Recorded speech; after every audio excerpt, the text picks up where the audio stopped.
Naam, sasa tumesikia umeweza kupenya ukatoroka. Unaweza kutueleza hali yako ikoje hivi sasa? Kwa sasa nashukuru Mwenyezi Mungu, hali yangu iko salama kabisa, kiafya, kiusalama na mengine yote. Ukichukua hatua kama hiyo kukimbia, kunakuwa na ile hali ya hofu na usalama. Je, usalama wako uko na hakika mahala ulipo? Naweza kusema kwamba sina tatizo lolote, kwa sababu kuhusu faili langu na utawala wa Rais Pierre Nkurunziza, kila mtu anafahamu kwamba ni mambo tu ya unyonge, mambo ambayo hayana msingi, mambo ambayo hayana kichwa wala miguu. Ni ile hali tu ya kutaka upande wake kuweza kuongoza chama kinyume na katiba ya nchi.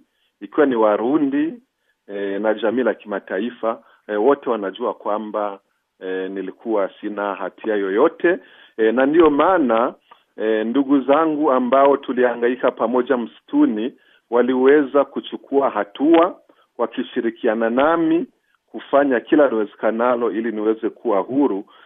Sababu ukitizama hali ya Burundi, mimi ndiye mwanasiasa wa pekee ambaye ameweza kupata adhabu kali nchini Burundi. Wapo ambao waliweza kumuua Rais Ndadaye, wapo ambao waliendesha mauaji miaka nenda rudi 72 na kusababisha halaiki ya Warundi kuweza kulikimbia taifa la Burundi. Hakuna ambaye amekwisha pata adhabu kama hii ambayo Rais Pierre Nkurunziza, ndugu yangu Pierre Nkurunziza, aliweza kunipa mimi.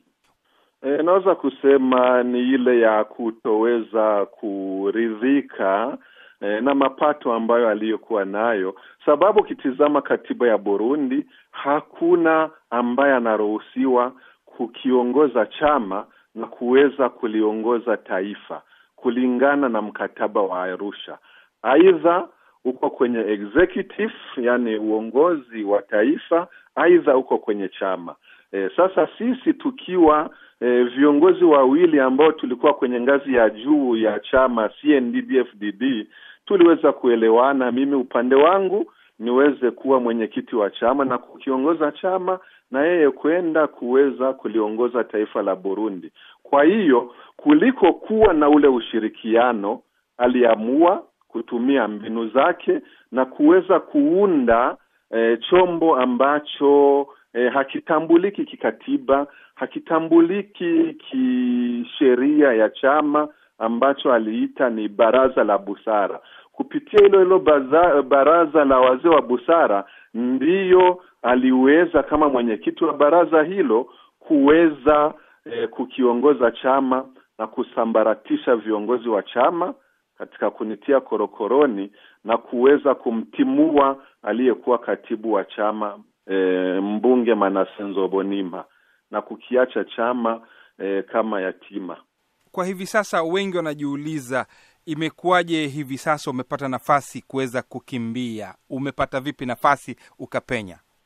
Naweza kusema kwamba sio kukimbia kama kukimbia.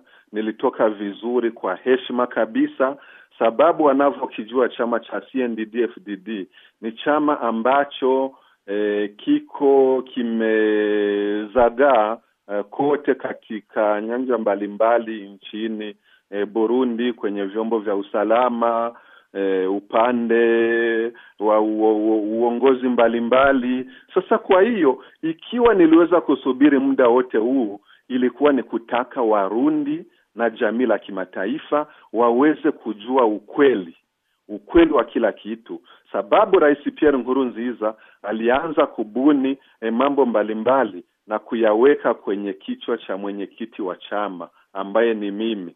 Sasa tulitaka jamii la kimataifa, tulitaka Warundi wenyewe waweze kujua lipi tatizo la Burundi wakati huo, na hivi kila kitu kiko wazi. Kila kitu kiko wazi, ni ile kutoheshimu demokrasi, ni ile kutoheshimu mali ya umma, ni ile kutoheshimu mambo yote ambayo tuliweza kuafikiana ili tuweze kusababisha Warundi waweze kupumua katika hali mbaya waliokuwa nayo nyakati za utawala wa kimabavu.